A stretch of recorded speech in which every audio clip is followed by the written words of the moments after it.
Hello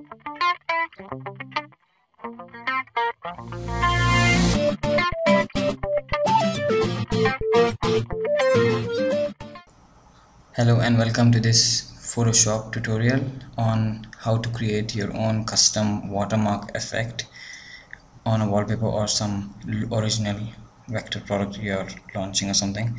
So let's start. I'm going to first create a watermark and then we're going to apply it on, for instance, a screenshot which I'll be showing you on a few images here. Okay, let's first create it. To do that, I'm going to type in a watermark. We can type it anywhere. So unless you want to save that PSD, you could do that. I'm going to just type in my website here.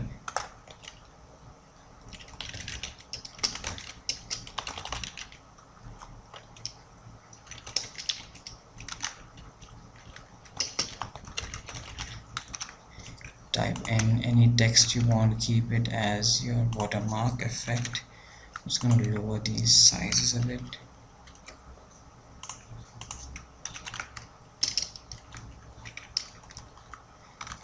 And once you have your watermark ready, I'm going to use this as my watermark. So with this text selected, I'm going to come to edit, select define pattern. There are a couple of ways you could do watermarks by using brush, but the fastest and easiest way is to make it a pattern. So click on pattern and I'm going to call this, let's send this to a new document. Make sure you send this text in a new document. So right click, duplicate layer and select new. So it's right here, it's not visible. I'm going to fill in a color here, so just any color. There you go. I'm going to trim this, go to image, trim, press on OK. Okay, once you have that done, I'm going to delete this background here. Now let's go to edit, define pattern. I'm going to call this SDZ watermark, and you could say this PSD if you really like for future modifications. And now what I'm going to do is create a new document. I'm going to just fill in random color. Now what I'm going to do is fill in a watermark. Let's say for instance I want to watermark this page, for instance, just for a demo. So let's select my paint bucket tool, and here right in the top, which is always default selected as foreground color, select pattern.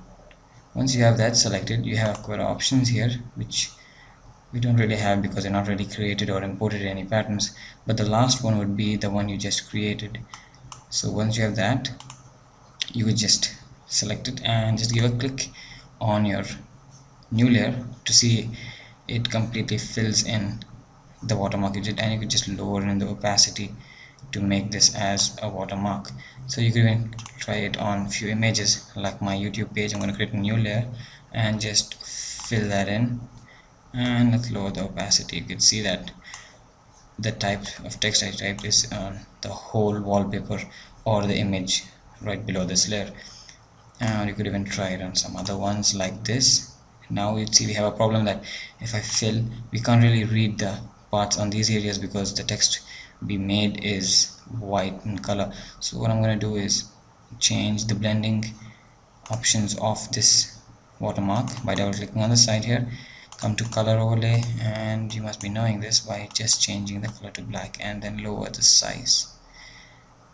Lowering the opacity here would make the black lower in opacity, so apply that and then lower the opacity for the whole layer.